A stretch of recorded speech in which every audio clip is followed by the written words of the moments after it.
Bismillahirrahmanirrahim. Assalamualaikum warahmatullahi taala wabarakatuh. Solat ni lah suatu yang diwajibkan oleh Allah SWT lah. Ya. Of course for new Muslim, baru masuk Islam mesti banyak benda yang tak tahu, mesti kena belajar. Macam tadika juga, budak tadika kan dia kena belajar sikit. So and then you punya undang-undang untuk mualaf pun akan berbeza. Dengan orang yang sudah lama masuk Islam, born Muslim lah, orang born Muslim different. Ya. Jadi that's why the born Muslim also have to understand, have to learn macam mana nak membantu non Muslim, because fiqh untuk orang Muslim yang baru, orang yang baru masuk Islam ni berbeza ya dengan orang yang dah lama masuk Islam.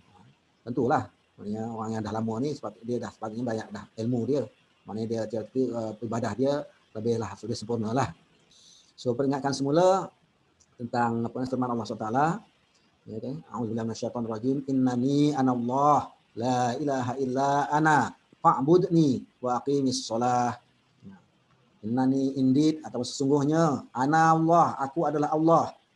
La ilaha, tidak ada Tuhan, tidak ada deity, tidak ada Tuhan yang benar, Tuhan yang betul, melainkan illa ana, melainkan aku. Maknanya Tuhan yang benar, Tuhan yang hak disembah itu hanya Allah. Hanya aku ni refer to Allah lah. Ya, hanya Allah. Yang lain itu they are fake God. They are fake God. They are not God. They are man-made God. If you worship them, you are worshiping wrong God. So this is something. So fa'budni, maka sembahlah aku. Aku ni Allah lah, sembahlah Allah. Wa aqimis shalah, dan dirikanlah solat. Dan dirikanlah solat dan laksanakanlah solat. Li zikri, untuk mengingat aku. Solat, tujuan solat ni supaya kita mengingat Allah lah, supaya kita jadi ingat pada Allah SWT. Jadi kalau kita melakukan solat, sebagai guide to us as well, sebagai guide namanya, boleh menghalang kita daripada buat benda-benda yang tak elok, benda-benda yang tidak diridhai Allah SWT, benda-benda yang menjadi dosa. Inna sholata tanha 'anil fahsya'i wal munkar. Sungguhnya solat itu boleh mencegah kita daripada melakukan dosa dan maksiat. Something like that lah. Jadi kalau kita melakukan solat, theoretically kita susahlah. Kita akan terhalang daripada melakukan benda-benda yang tidak baik. Sebab kita ini nak menyembah Allah SWT, nak beribadat kepada Allah SWT, dan kita inilah hamba Allah SWT. Hamba Allah, maknanya kita his servant, we are his servant. Maknanya kita ni dicipta oleh Allah SWT untuk mengibadatkan diri kita kepada Allah SWT, kan? Wa ma khalaqtul jinna wal ins illa liya'budun. Tidak ku jadikan jin dan manusia ini kecuali untuk beribadah kepadaku. Maknanya beribadah ini termasuklah solat, puasa, dan segala-galanya hendaklah terpandu di bawah mengikut undang-undang Allah SWT lah. Barulah kita kata kita menyembah Allah SWT. So of course dalam solat, okay, first is the niat. Maknanya kita niat dulu. Jadi kena tahu apa solat yang kita nak lakukan ni. Solat subuh ke, solat zuhur ke, solat asar ke, maghrib ke, ataupun isyak lah. Ada 5 solat yang wajib kita lakukanlah setiap hari. So saya kalau dengan non Muslim yang datang ke masjid, saya tak guna nama zuhur, asar, maghrib semua itulah. Saya guna nama yang dia mudah ingat. Early morning prayer, subuh tu saya kata early morning prayer. Zuhur tu saya kata lunch time prayer, asar tu tea time prayer, maghrib dinner time prayer, isyak night time prayer. Okay, just untuk yang mudah figure out. Solat itu adalah tiang agama. So kalau kita melakukan solat, salah kita menegakkan agama lah. Kalau kita tak melakukan solat, maknanya kita macam seolah kita meruntuhkan agama. Alright. So of course first niat, and then kita after that you raise your hand. After that you say Allahu Akbar. Okay.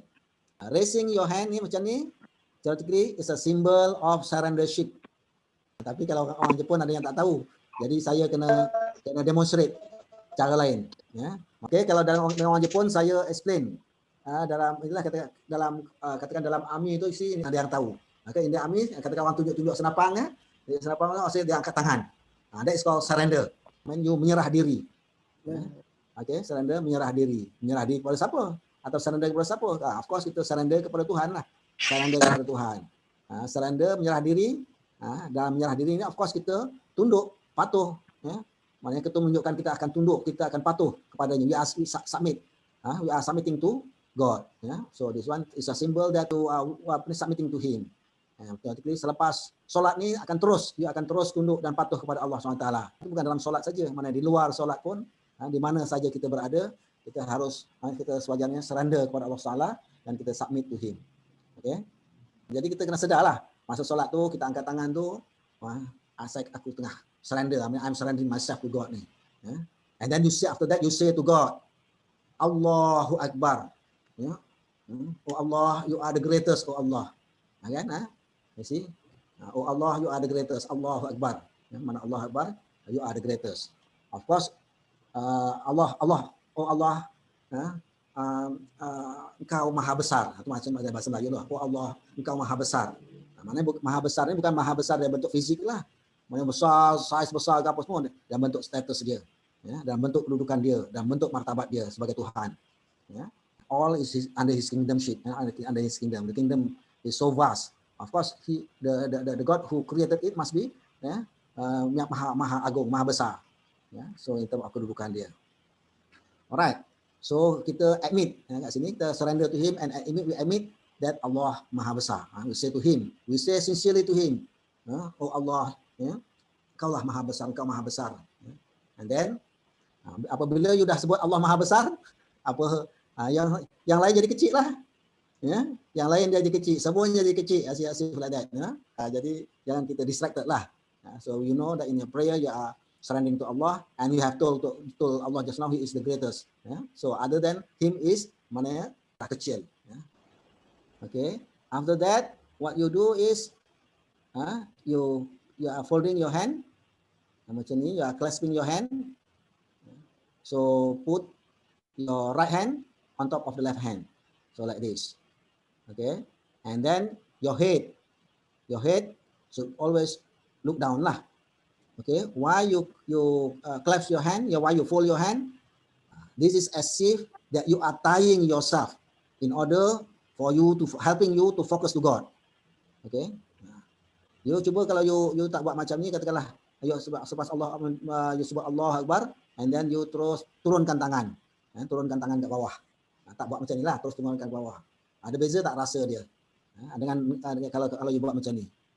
Ada beza. Ya, so kalau ke turun bawah tu you rasa macam apa?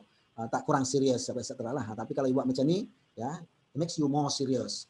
Ya, in your prayer lah, helping you to be more serious. As if that you are tying yourself, helping not to be distracted, helping you to focus to God. Okay.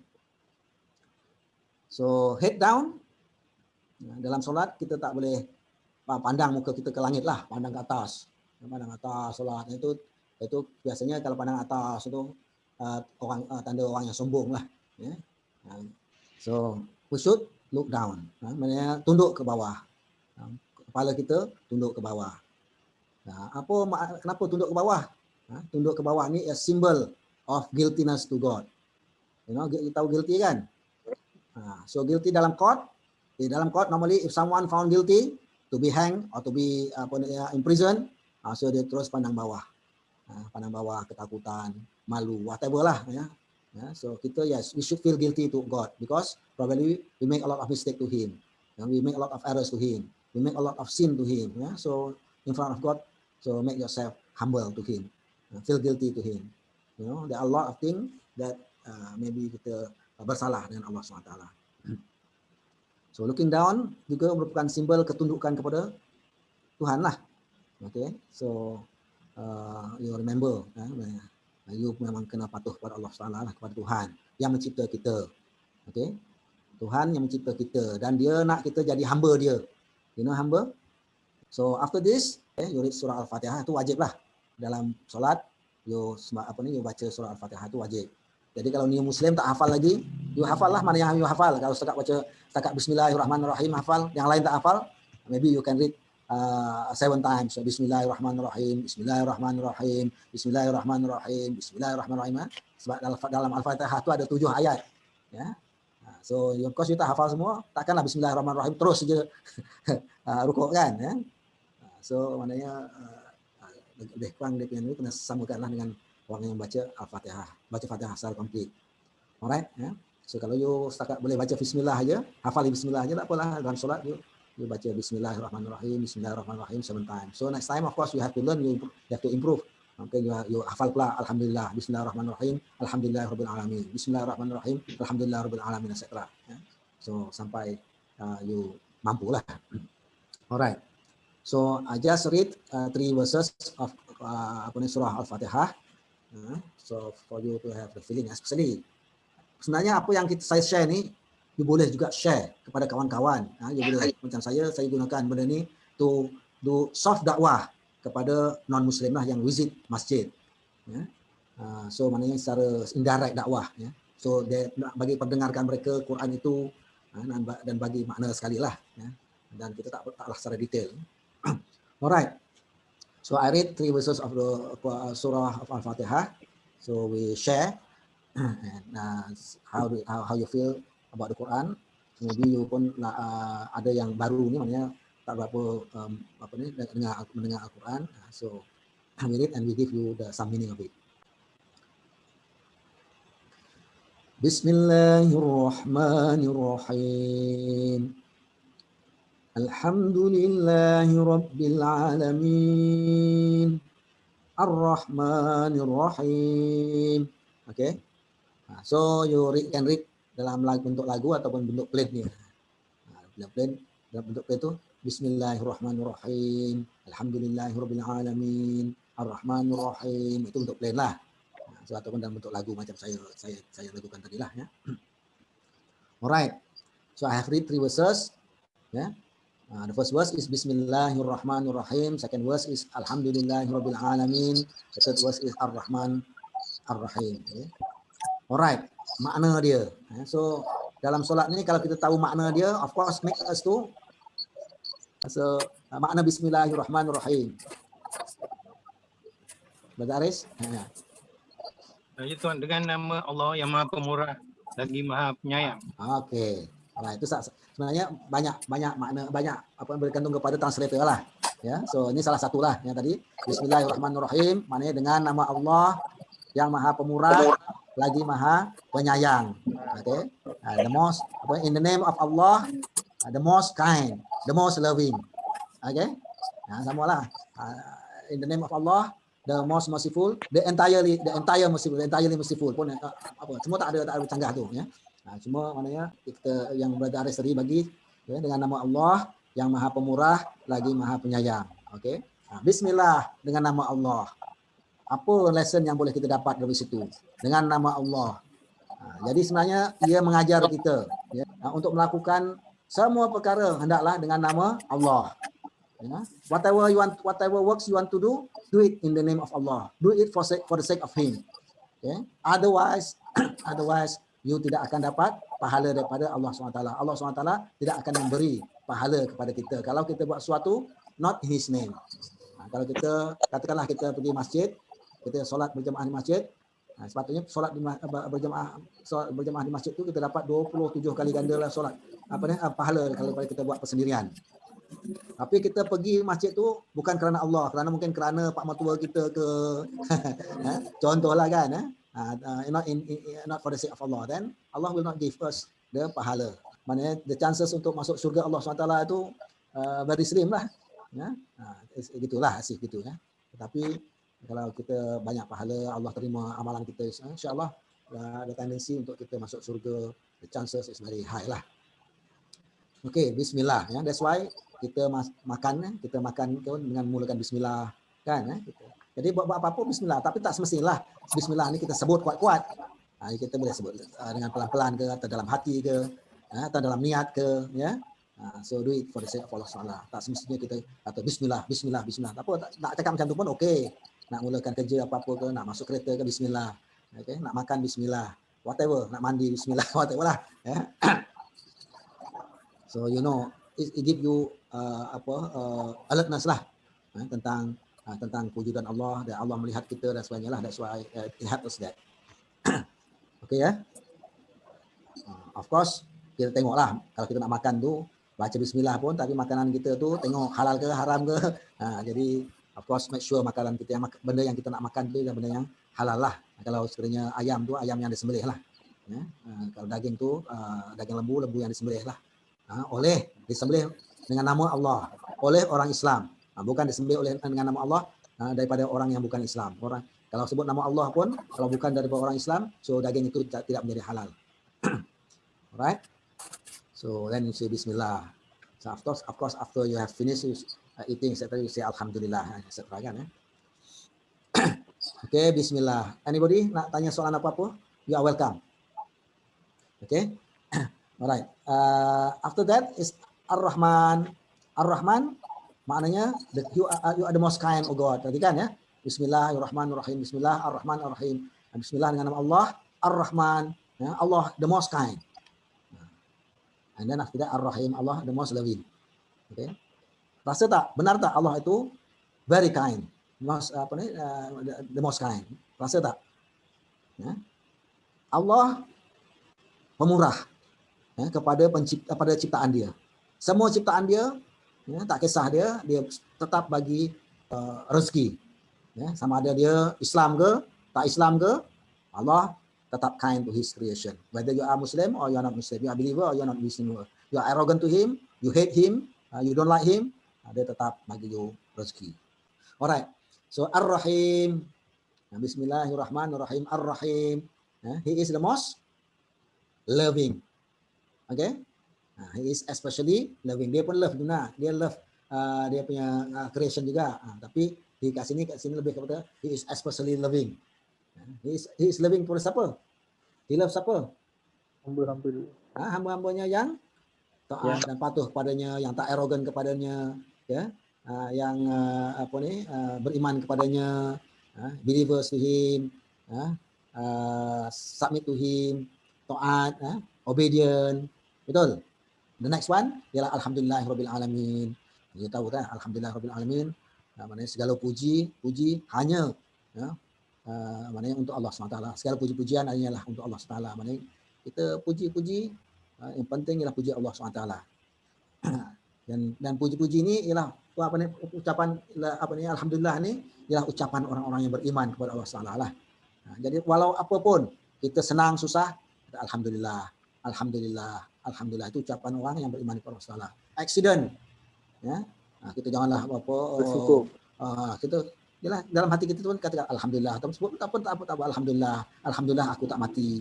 Ya, orang lain accident mati. Alhamdulillah, aku masih boleh berjalan. Orang lain ya patah kaki, etc. kan, macam-macam kan. So kalau kita macam tu, fikir macam tu, insya-Allah kita jadi. Dan kat situ pun is a test to us lah, whether kita orang beriman ke kurang beriman ke. Orang beriman percaya kepada qada dan qadar Allah Taala. Beriman kepada qada dan qadar Allah Taala. Aksiden itu adalah takdir Allah Taala. Jadi kita kalau kita beriman dengan Allah Taala, kita tidaklah mengamuk-ngamuk. Okey, cukup tu. So after you have done your Fatihah, you want to bow down kan? You akan rukuk atau kita rukuk ataupun bow down. Okay, so before you bow down, you raise your hand. Okay, you raise your hand means that raising apa maknanya, simbol apa tu? You surrender to God again. You surrender to Him, or many times in your prayer you surrender to Him, surrender to Him, surrender to Him. Okay, now you surrender to Him. Okay, after that you bow down. Okay, you bow down. Kenapa? Apa makna bow down ni? Ya, kalau you tanya orang Jepun dia suka bow down. Maknanya suka tunduk-tundukkan badan. So arigatou gozaimasu, dia quarterly, tapi dia tak bow down macam ni, dia quarterly bow down. Ya, quarterly bow down ya. So arigatou gozaimasu, thank you. Ya. Tapi dia kenapa saya tanyalah, saya pernah tanya ke orang Jepun, kenapa you bow down? Because this is symbol of respect, symbol of honor, symbol of thankfulness. Okay? So kita pun kalau kita nak orang Melayu biasanya kalau lalu depan orang ramai ke apa semua tu, tak mau kata kurang ajar kan, biasa kita tunduk kan, because we respect, kita mau hormati orang tua, kita orang ramai kita tundukkan diri. Ya, tapi kita tak tolong buat macam ni lah. Okay. But to Allah SWT, we full bow, we do full bow. Kita tunduk sepenuhnya. Amin, kita bongkokkan. Bongkokkan badan kita sepenuhnya. So why? Because to Allah SWT, to God, we respect Him more than anything else. Okay. Kepada manusia kita taklah macam kita respect manusia itu macam Tuhan. Jadi kepada Tuhan, we make full bow down. Kita membongkokkan badan sepenuhnya. Karena we respect God more than anything else. Jadi kita rasa ialah masa dalam solat ni Rendahkan. Kita sebut 90 degrees. 90 degrees ya. So okay. So what do you read? What do you read masa you rukuk macam ni? Rukuk ya, bukan rukuk ya. Punya rukuk. So you read Subhana Rabbiyal Azim. Subhana Rabbiyal Azim. You are praising Allah SWT. You are glorifying Him. Ya, Maha suci Allah. Tuhanku yang Maha Agung. Okay, so rasakanlah mana kalau you faham maknanya kan, you akan lebih fokus lah, you akan lebih khusyuk dalam solat. Subhana Rabbiyal Azim. Maha suci Tuhan, Maha suci Tuhanku yang Maha Agung. Itu maknanya Subhana. You are the most great. You are the most great, oh Allah. All the glory belong to you, Allah. You are the most great. Okay. Dalam status, in terms of status lah, as God. Alright, and after that you wake up, you stand up. You stand up juga, you raise your hand. You raise both of your hand. So surrender to Allah again. Okay, surrender to Allah again. And then you are going to prostrate. You akan sujud. You akan pergi melakukan sujud. Tetapi before you melakukan sujud, you go down slowly. You go down slowly and you kneel to God. You kneel to God for a very short period of time. Kneel, melutut. Kamu turun serta melutut dengan sekejap lah kepada Allah SWT. And then you put your hand and you prostrate. Put your both hand on the floor and then you prostrate. Okay. So kneeling ni apa? You kneel. Kneeling ni is a symbol of you humbling yourself, putting yourself down in front of God in order to beg or appeal or to get attention from Him. Okay. So saya buat analogi. Ya. Kalau katakanlah our children, ya. So kalau dia really katakanlah macam maknya nak pukul dia ataupun bapaknya nak pukul dia, so dia kneel down in front of bapak dia atau mak dia ke, begging, kneel. You kneel, mana you want to beg something, you want to appeal something seriously, okay? You kneel to Allah SWT. You want to beg something from Him. Itu basically lah. Alright, so you prostrate. Prostration ni ada dua lah. Prostration 1, prostration 2. So prostration 1, you sujud macam ni lah. Putting your hand down and you prostrate. So prostration ni is a symbol of you are lowering yourself in front of God. You make yourself downtrodden. Yes, I admit your God, I'm your slave, I'm your servant. Dalam hati gitu. Asif gitulah. You know, apa makna slave tadi kita kata, Allah mencipta manusia, ya, dan jin dan manusia semata-mata untuk menjadi up kepadaku, menjadi slave kepadaku, something, menjadi hamba kepadaku. Slave itu hamba lah. Okay. So saya buat analogi, kalau orang tak faham marah sangat apa ni, kalau kita kata dia slave of God. Kalau orang Kristian, Muslim are slave of God. You are not. Jadi, ya, kita alhamdulillah we are slave of God and make ourselves humble to Him. Otherwise kalau kita tak jadi hamba Allah SWT, not slave of Him, maybe kita arrogant to Him, maybe kita takabur, boasting, orang yang besar besar diri kepada Allah. Alright. Jadi kalau kita menggunakan akal kita, tahu kedudukan kita berbanding Allah SWT, atau Allah SWT, then you make use of your akal tu untuk submit to Allah SWT, then you are the best creation to Allah SWT lah, and better than malaikat. Malaikat dia tidak ada, Allah tidak beri nafsu, tidak beri akal macam kita lah. So malaikat tu adalah satu ciptaan Allah SWT yang 100% patuh kepada Allah SWT. Taat pada Allah SWT. Kita ni boleh taat, boleh tak taat. Kita we have got free will. Allah give us free will. If you make use of the free will for the right, you make right decision, that's why you are better than the rest of the creation of Allah SWT. Okay.